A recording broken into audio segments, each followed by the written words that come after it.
Beautiful, man. Sucks. Leave that in.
Decide that you wanted to play music?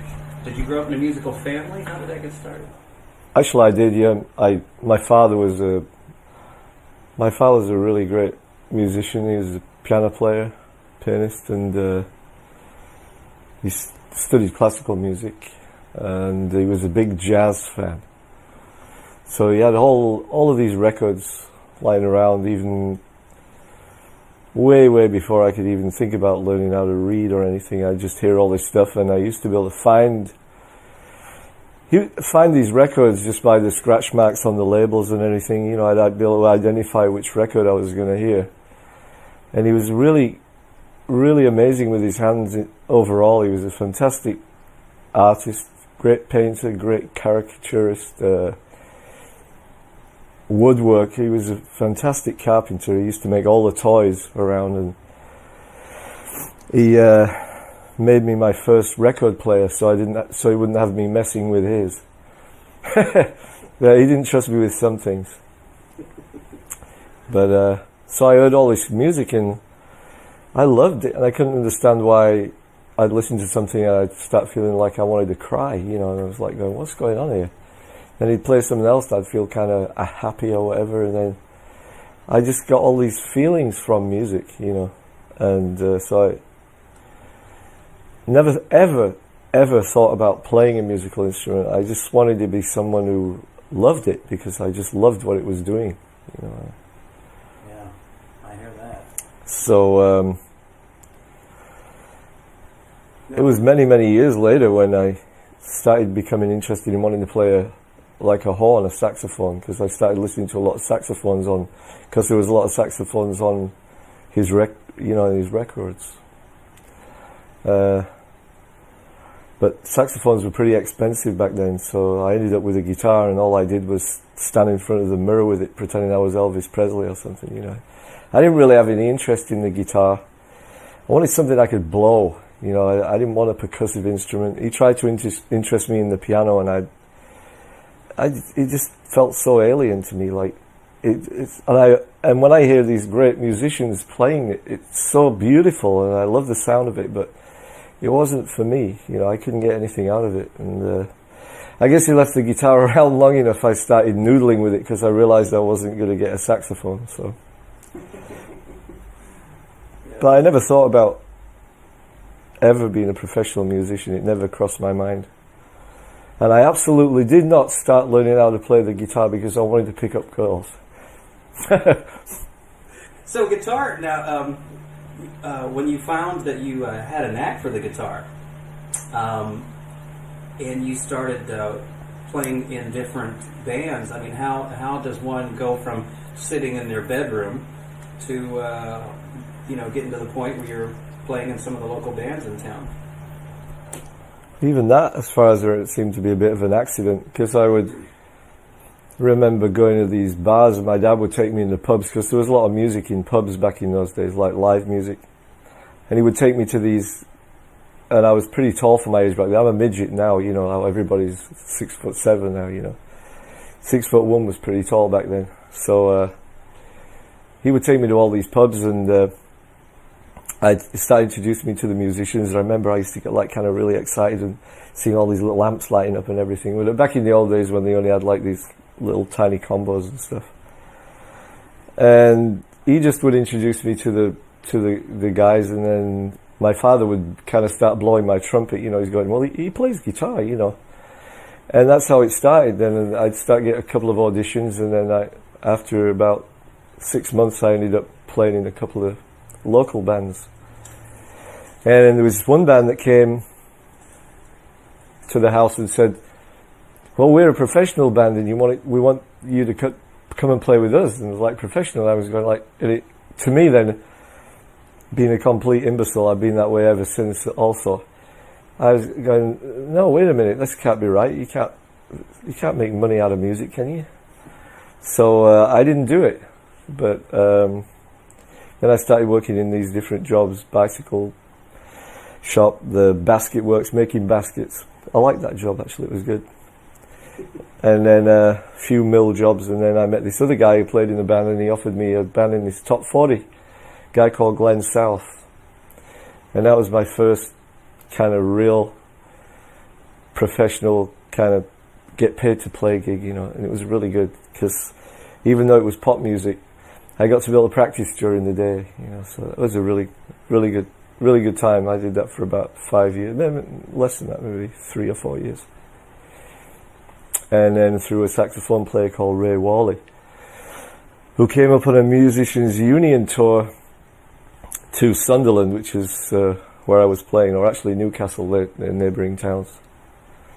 And then we went to went to like a little jam, and they said, oh, you can bring your instrument. So I took my guitar, and then after I'd played that, a couple of the guys came up to me and said, hey, can you give us your phone number? And then this one guy, Ray, said, I have a spare room at my flat, so if you ever feel like you want to come to London, you can stay there for free. So about 6 months went by, and I just kept doing the top 40 thing, and then I picked up the phone and I called him and I said, hey, do you remember me? He goes, yeah, sure. So off I went, and that was it. And then I moved to London. The rest is history. Pretty much. Including me. Now, what was the first record you made? Was it the Tempest thing? Or? Yeah, I did some things before that, but I'm not going to admit to any of them. So to me, the first album I did was Tempest. I'm going to stick to that. Come on, you were on Perry Como. No, and I tell you something that I wasn't on, just for the record, even though Donovan says I was. I never, ever played on Hurdy-Gurdy Man. It's not me.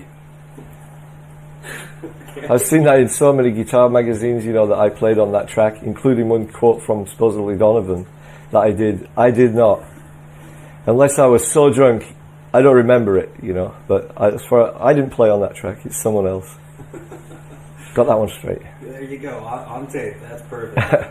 Now, after the Tempest thing, a few years down the line, we had Gong and a few other things. Tell me about those projects, because those were very ahead of their time. Gong was interesting because I think I just finished, I was working with Tony Williams. I came over to play with Tony, which was obviously one of the highlights of my life, to work with such great musicians. And that's how I met Alan Pasqua, unbelievable, and Tony Newton.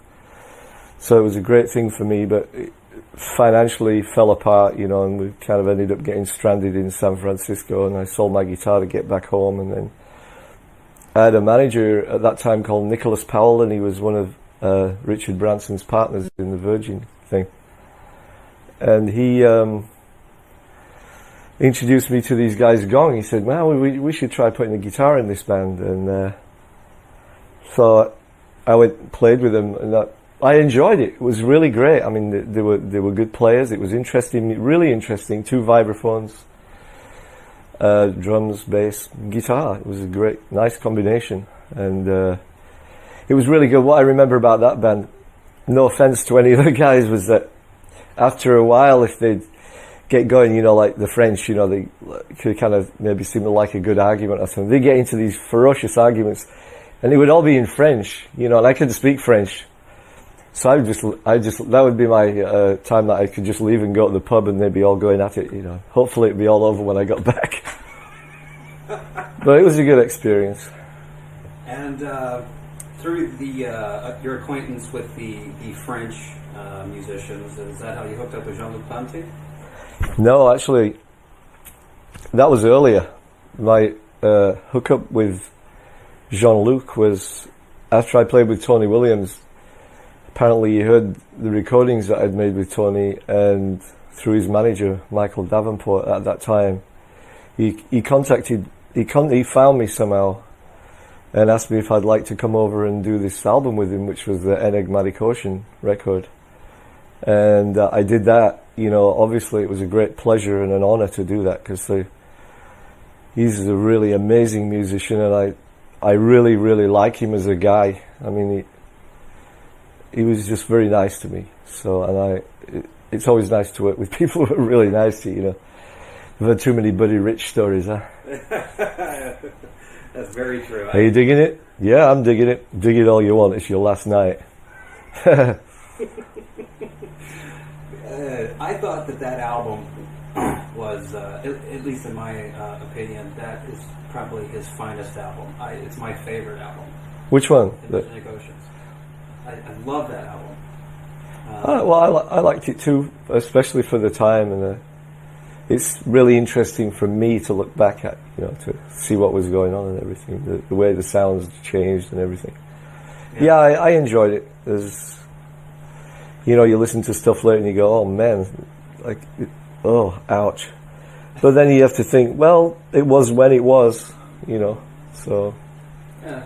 It seems to me that music's just gotten so simple. I mean, there's no creativity. Not too many people are playing out of 4/4 anymore, and whatever. Now, which came first, the Bill Bruford solo album or UK? Actually, Bill's album came first for me, because I'd met Bill a few times. I had a couple of small groups that I used to play with in London at various little pubs around, and I used to see Bill there, and then he approached me one day, and we lived close together. He was living in Richmond at the time, and I was living in Kingston, which was pretty close together. And he said, do you want to get together and play a little bit or whatever? And he was working on an album, but there was no guitar on it at that point, which was the Feels Good to Me album.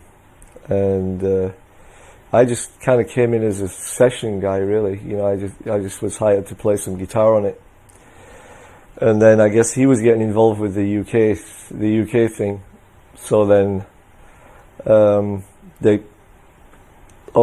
approached them and said, hey, if you want to add a guitar player to this band, maybe you should think about Allan, because he played on my solo album. And so they played him and stuff, and the other, Eddie and John, seemed to think it was okay. So that's how I got the gig with them, and we did the UK album and did some touring with them. And then after that, John and Eddie and Bill and I went our separate ways, and then I ended up doing Bill's second album, One of a Kind, which was actually a group at that point. I wasn't actually hired as just someone to play the guitar. I was actually a member of the band, you know.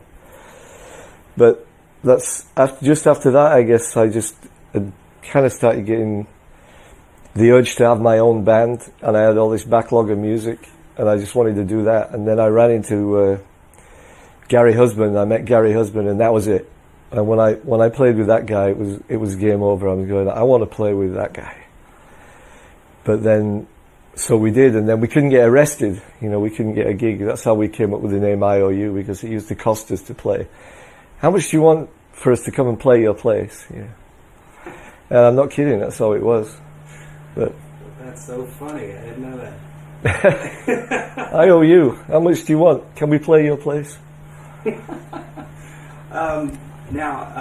Did Gary obviously went off in a different direction, and you ended up with Chad.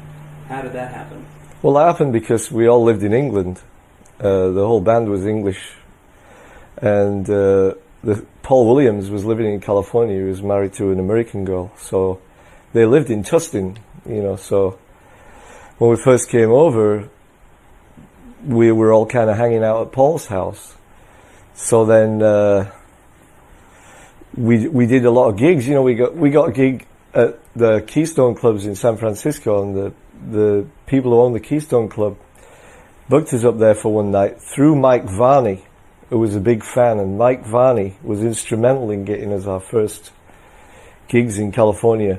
He would contact all these clubs and say, I know you've never heard of these guys, but I'll guarantee you that you'll do pretty good business. So we went, and they were kind of really happy with what happened, because we went from playing these pubs in London to like 10 people to like 250 to 500 people in a small club, which is to us it was like huge, you know. So and then each one of these the club owners would call another club owner. That club owner called the guy at Roxy, and he said, I know you've never heard of these guys, but give them a gig, and the same thing. So I went, well, maybe I don't want to go home, but so what happened is, basically I stayed there, and Gary and Paul went back to England. Paul Carmichael, the bass player. And then I went through this kind of semi-horrendous setup with Warner Brothers, which Eddie Van Halen, who's a wonderful guy, and he was really, really nice guy, great player, and he set us up with the people at Warner Brothers, and he got us a deal, but unbeknownst to me, they really didn't want me to do what I wanted to do, but I really didn't know that at the time. You know, it came later. So that's how Chad and Jeff came into the picture, because they were here. You know, so it was like, now I still play with Gary when we go to Europe, if he's not busy. You know, but to do local gigs, if the guy's on the other side of the world, it makes it a lot more difficult. So. It was just a logistic thing. Oh, that makes sense. Yeah. Did you know Frank Zappa, or I did know Frank. Yeah. I met Frank actually through Chad, because Chad was working with him, and I got invited to his house, and he was always really, really nice to me. I love that guy, and we all miss him. You know. Yeah. Ouch. Yeah. But yeah, he was something else.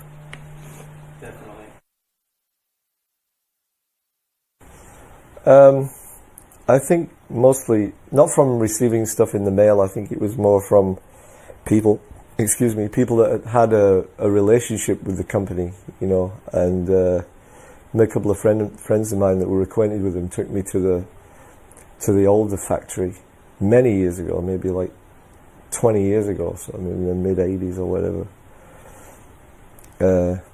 Yeah, I can't even count anymore. But it was a while ago. And that's how I first became aware of carving, and I was always convinced of the quality of their stuff, you know, and most people think, you know, well, if it's less expensive, it's not as good, but in actual fact, if by the time you've bought a guitar from a factory that's got a name on it, by the time it's gone from the manufacturer to the wholesaler to the retail to the store, that guitar's like going to cost a fraction of what it takes to make one of these, say, and yet this will come in, you know, a lot better quality for a lot less money overall. And I just found that, and it's like most companies, that you don't have to like everything, but if there's something that you really, really dig, then that's what you know. That's the stuff I'm going to use. And I approached them a few years ago now, maybe 6 years ago or something, and because I was getting most of my stuff custom made, but because the guitar builder is an amazing guitar builder, but he's a lot like me. He's too slow, you know. He doesn't get anything done, and getting old now, you know, you need to take out a life insurance policy before you can order a guitar. So the last one took a while. So that's how it started. I went to Cabin and said, "Could you make me a guitar? Just make me a guitar. I'll pay for it. You know, there's no problem. Like, I just want you to make me a guitar." And they said, "Sure." And then they said later on, you know, "Well, if we make the guitar and you really like it, can we manufacture it and sell it? You know, as opposed to it just being a one-off or 2 or 3 guitars for me." And I said, "Sure," and that's essentially what happened. You, when it came time to design your guitar, okay, how does one go about that, and what exactly were you looking for when you put that together? Well, I was looking for something that was basically very similar to what I was already having made by Custom Guitar Builder. So it wasn't really that hard. It wasn't like I had to start with a brand new concept for it, you know. Basically, it was a semi-hollow guitar, and that's the sound that I like. You know, they're much more, to me, they have a lot more dynamic range than a, you know, especially if you're using distortion, than a guitar with a solid body. It's just the way it is. You know, I think anybody who's ever played a semi-hollow guitar knows that anyway. You know, like the guys who play 335s or any guitar that's got a hollow body, it's a different thing. Mm-hmm. Now, tell me about the Fat Boy. Well, the Fat Boy actually was what I wanted them to, the way I wanted it to be built in the first place. But because it was kind of a learning curve and an experiment, you know, we started with this guy, which is hollow. But basically it's a solid body guitar where the body is hollowed out and then it has a top on it. And this guitar there's a top and a back, so I could put if there was no back or top, and I could put your hand right through it. And the bracing of the guitar goes like 2 little I-beams that run down the center of the guitar. And no part of the top, except from behind the bridge, touches the wood that's on the inside, on the front or the back. So it's pretty flexible. And it has, you know, that kind of more hollow characteristic to the sound, which I like. I got to figure out a way to cut the head off, though. I'm a big headless fan, but I'm talking to Mark about that anyway. Now, what is it about that design that changes the tone? I mean, it's just the reverberation from the body itself, or? Yeah, because essentially what it does is when you've got a hollow guitar, it actually slows down. It kind of slows down some of the attack. It doesn't slow down the initial attack. It slows down everything else, so it becomes more dynamic. You know, you can play a note softer and even with a distorted sound, and still get that kind of dynamic quality to it. A little bit of both worlds, then. Yeah, definitely. The only thing with this is, obviously, because of the Fat Boy construction, it was difficult to put a stock kind of tremolo on it. It would have to be something that's kind of more customized. So the Fat Boys don't have the vibrato bars on them, which is okay. You don't need it on everything anyway. That's true. Do you use any other carbon products other than the guitar? Yeah, I do. I love their power amps. I have a couple of the processors that they made, but that was this kind of old. I don't even know if they make those anymore. But mostly the power amps. I have another console, and I have a smaller console that I use for submixing some synthesizers, and but mostly the guitars and the power amps, essentially. Let's talk about that KB1000. I love that thing. It's great. I interrupted you. I'm sorry. No, that's all right. Let's talk about the KB1000. Well, it's a really cool idea because it's designed for keyboards, so it has multiple inputs, which is not normal for a power amp, you know. And I just thought, oh, maybe I could experiment blending different amplifiers together at the power amp, you know. So yeah, it's a really interesting amplifier, and I love the way it sounds, and as I do with all of their power amps. I think all their power amps are great. They're very quiet. Yeah, they are. Power amps are, though, usually, but they're great. They just sound good, you know. It's the comments that I've been getting from all these people that I've interviewed is that the carbon stuff is so robust, and they just never have any problems with it. Have you run across that as well? Yeah, I've never had any problems. Well, if I have, they were minor, you know. Well, you know, something that an airline is going to throw around anyway, you might have a problem with anyway. But, you know, those guys play football with it. The more fragile stickers on it you put, the more they're going to beat it up. It's like UPS. I got so much stuff from UPS. I hate to rag on UPS, but of all the equipment that's ever been sent to me my whole life, there's a 50-50 chance that if we get it from UPS, it's going to be broken. So if it's something fragile, I don't usually do that. Maybe they can fix that. Who knows? Sorry about that. Ouch. I want to talk about the. It's getting hot in here, isn't it? It is. We're going to wrap it up soon. I want to talk about Carbon, the company. It's been my experience that the guys genuinely care, and they do treat everybody, whether you're Allan Holdsworth or Joe Schmo from Des Moines. You know, you get good attention to detail. I mean, you get a bunch of guitar players working there. It's hard to go wrong. Everybody that I've come in contact with at Carbon has been absolutely fantastic. You know, and it's a family-owned, family-run business. My relationship with Mark and all the stuff he's done, and having him annoy the CNC machinists all the time by telling them that I wanted to change something, you know. The guy goes, oh, not that guy again, he's going to change something. And, but no, it's been an absolute pleasure. You know, it's been my absolute pleasure to work with them. They're absolutely great. Couldn't ask for more, you know. I mean, it's, for anybody to have that kind of relationship with there's very few companies that I've ever been involved with. There may be one or two others, but it's definitely been a wonderful experience for me. So, thank you, guys. At this point in your career, you obviously could play anything you want. No, I still can't do that. I don't expect ever to be able to do that either. If you could sum it up in a quick sentence, I'm asking everybody the same question. With so many choices out there, why Carbon?